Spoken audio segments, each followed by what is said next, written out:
give the floor to the representative of Pakistan. Thank you, Madam President.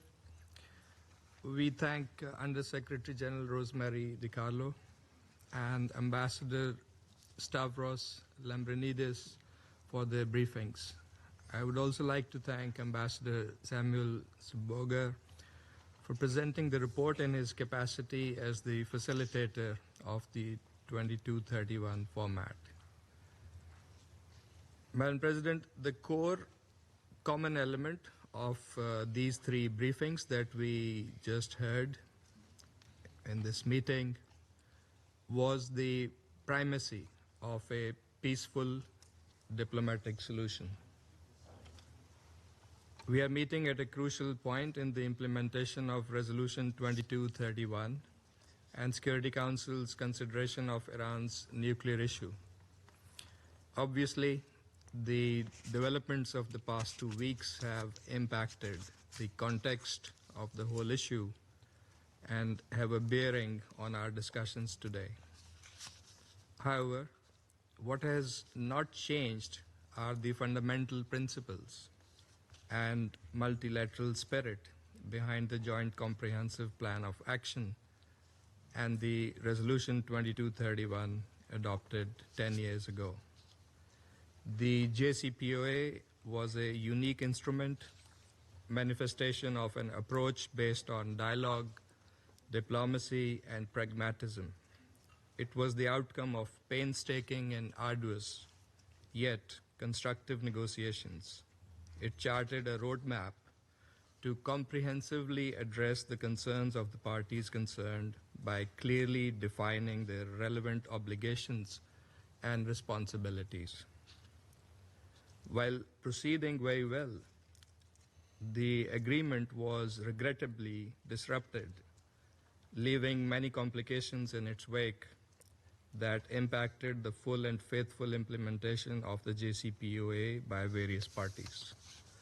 Notwithstanding those challenges, the most widely held view was that dialogue, diplomacy, and constructive engagement was the only viable way forward.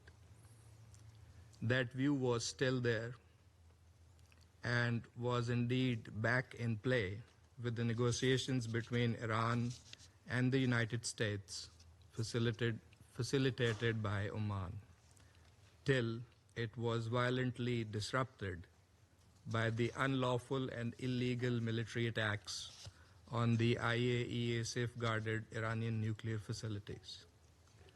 These military strikes also impeded the IAEA's crucial verification functions in Iran.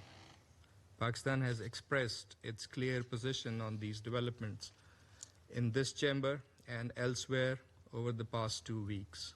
Our leadership has also remained actively engaged with counterparts from many other countries during this period. Madam President, what we have witnessed should never have happened.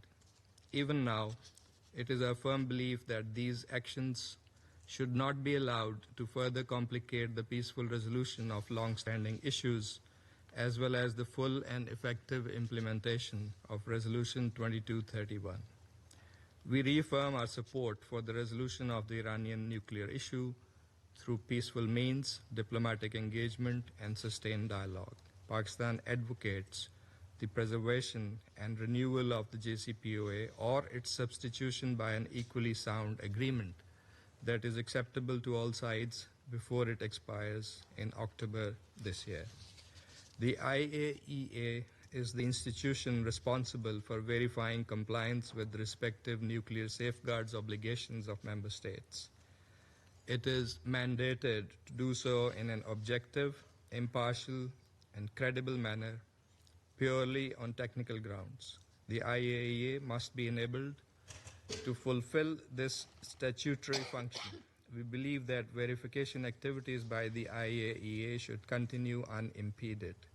The IAEA must continue its work in an impartial and apolitical manner to provide objective reporting and credible information regarding the issues under its purview. Madam President, with regards to recent developments in the region, I would like to emphasize the following points. First, condemnation of violation of the sovereignty and territorial integrity of member states, and the threat or use of force to settle disputes. Second, clear rejection of attacks on IAEA safeguarded nuclear facilities, which violate Security Council and IAEA resolutions as well as international humanitarian law. Third, we request the Secretary General to report on the implications of these developments on the implementation of Resolution 2231, particularly those arising from military strikes against nuclear facilities. And we also request the Director General IAEA to share his assessment from legal, technical, safety, security, and safeguards points of view. Fourth, we urge sustained cessation of hostilities and a permanent ceasefire to allow resumption of dialogue and verification activities by the IAEA. Fifth, there is an urgent need to renew diplomatic engagement to seriously and faithfully address the outstanding issues in a cooperative manner as per the rights, obligations, and responsibilities of the parties concerned. Madam President, we welcome the announcement of the ceasefire understanding between Iran and Israel, and we expect this to be fully respected. We commend all those who played a pivotal role in facilitating this development and hope this positive step will contribute to lasting peace and stability in the region. This is a vital step that must now be followed up by constructive and comprehensive engagement. Pakistan firmly believes that all disputes must be resolved in accordance with the principles of the UN Charter and international law, including respect for sovereignty and territorial integrity. We call on all parties to fulfill their respective obligations and responsibilities and avoid any further escalation.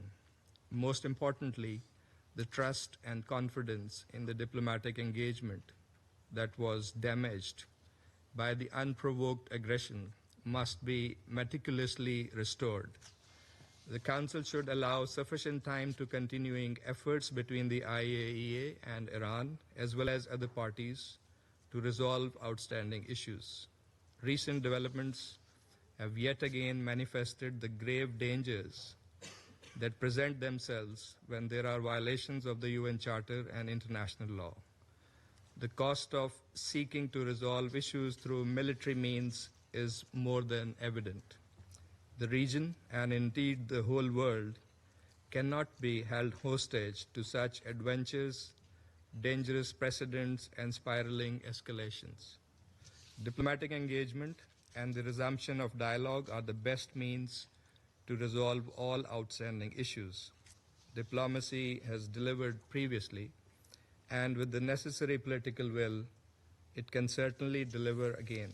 Lastly, allow me to inform the Council that following up on the draft resolution circulated by China, Pakistan, and Russia on Sunday, we have updated and revised the text to reflect the latest developments, including the ceasefire, and have circulated it to Council members.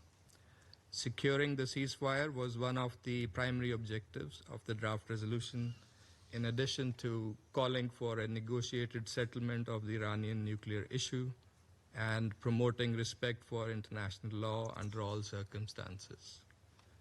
We will engage constructively with fellow members on the text of this draft resolution with a view to arriving at a consensus outcome, signifying the Council's support for sustained ceasefire and sustained dialogue and diplomatic engagement for a lasting solution. I thank you. I thank the representative of Pakistan for his statement.